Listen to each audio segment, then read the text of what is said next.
राज्य विधानसभा बजेट आलोचना उपर उत्तर रखिंट मुख्यमंत्री मोहन चरण माझी। श्री माझी कहते विरोधी दल नेता आम बजेट को नेम चेंजिंग बजेट और जुमला कहते प्रकृत में पूर्व सरकार थिला जुमला सरकार केवल भोट पर योजना गुड़िक करुले। अनेक योजना आरंभ हो मात्र किछि दिन पर बंद हो जाउथला। तेणु लोके से सरकार को बदलाई देले। आम सरकार ओडिया अस्मितार सरकार। समस्त ओडिया बरपुत्र को उचित सम्मान देवा आम सरकार प्राथमिकता। ए महान बरपुत्र अवदान को स्मरण करने नाम केतेक योजना नामित करने कौन भूल होइछि कि बोली मुख्यमंत्री विरोधी दल को पालटा प्रश्न करिसेंती। जदि हम बरपुत्र मान को जानिबा नाही ताकू सम्मानित करबा नाही केवल जनकर नार जदि सब नाम गुडी आमे स्कीम गुडी जोड़ी देबा ताहले मध्ये वास्तव रे आमे ओडिसा रो अस्मिता को सेहिटी हम संकट रे पकई दोछथि। यह तार गोटे नमूना सदृश। आज देखंतु से 1957 रो महान विप्लवी शहीद माधव सिंह। ये माधव सिंह बरगढ़ जिला अंतर्गत घेस जमीदारी रो आदिवासी बिंझाल जमीदार माधव सिंह थिले। ये जने आम ओडिसा रो अस्मिता। इंग्रेज मानक विरुद्ध से लड़ाई करथिले एवं संघर्ष करथिले। संघर्ष रे गोटे स्वतंत्रता थिला। 356 टंका खजना पैठ करिकरी निष्कपट जमीदारी शासन भोग करने को सेतेबर प्रशासक कोकबर्न देइथिबा गोटे लोभनीय प्रस्ताव को से घृणार सह प्रत्याख्यान कर से माधव सिंह जड़े आदिवासी बिंझाल जमीदार माधव सिंह आदि किभली भाव में से तार देश प्रति निजक बलिदान देवार एवं स्वाधीनता करिवार उत्साह प्रदान करथिला 1857 मसीह एवं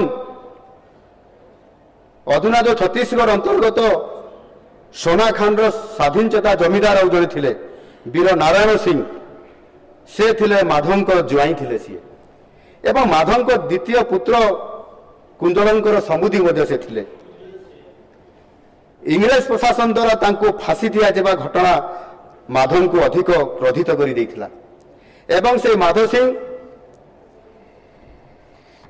लड़ाई करने जितेबाला शपथ नेले से समय रे वीर सुरेंद्र साई को से समर्थन करथिले। 1957 मसीह हजारीबाग जेल मुक्त हो सुरेंद्र साई संबलपुर प्रत्यावर्तन माधव सिंह तांकर पुत्र हटे कुंजल बैरी प्रमुख को अत्यधिक उत्साहित कर देइथिला।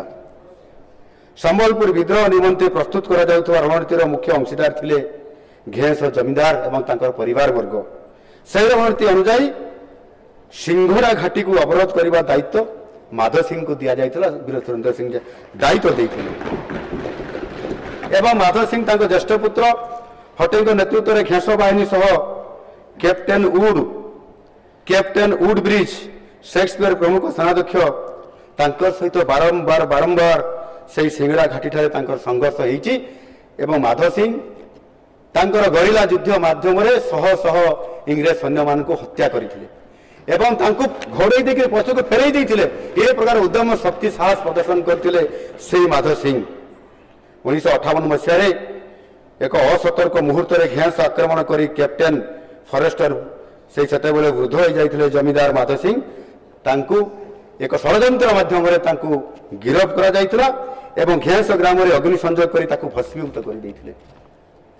सही वर्ष डिसेम्बर 31 तारीख दिन तांको फांसी खुंटरे झुलाई दिया जाइथिला माधव सिंह को।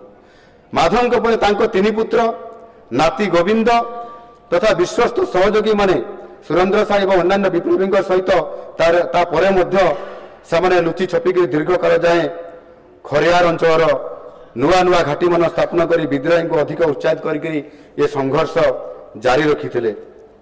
परवर्ती पर्याय आपंकर हटे को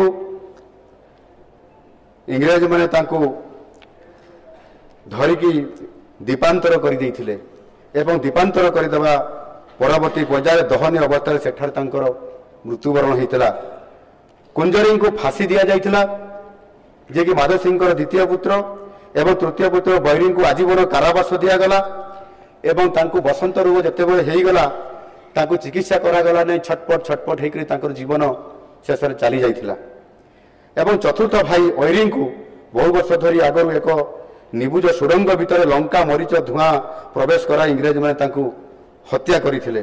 ଏହିଭଳି ଭାବରେ ପିତା ପୁତ୍ର ସମେତ ଘେଁସ ଜମିଦାର ପରିବାରର 5 ଜଣ ତଥା ଜ୍ୱାଇଁ ସମୁଦି ଓ ଆତ୍ମୀୟ ସ୍ୱଜନ ସମସ୍ତେ ସ୍ୱାଧୀନତାର ମହାଯଜ୍ଞରେ ଆତ୍ମାହୁତି ଦେଇ ଭାରତ ବର୍ଷରେ ଏକ ବିରଳ ଉଦାହରଣ ରଖିଯାଇଛନ୍ତି।